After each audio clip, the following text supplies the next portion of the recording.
The third requirement of the offence of gross negligence manslaughter requires that the defendant's grossly negligent breach causes the death of the victim. So let's work through with the normal rules of causation.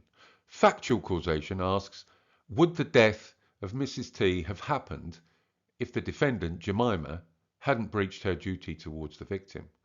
And it's pretty obvious that Mrs. T's death came about as a direct result of Jemima's breach. So there is factual causation. She almost certainly wouldn't have died if it hadn't been for Jemima's failure to look after her properly. So let's move on to legal causation. The breach, Jemima's breach, her failure to look after Mrs. T, must be more than a minimal cause of the death of the victim.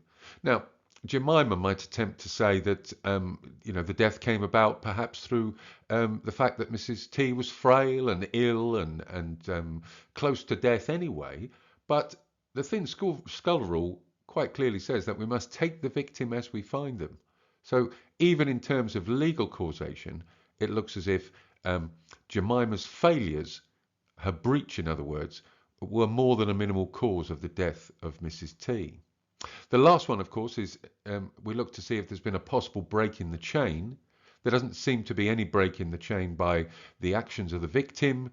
It would be a harsh jury that thought that Mrs. T not eating when she's obviously struggling to understand even what's going on with her life might be a break in the chain, and there's no third party actions by anybody that might break the chain of causation. So it looks as if Jemima's grossly negligent breach has caused the death of Mrs. T.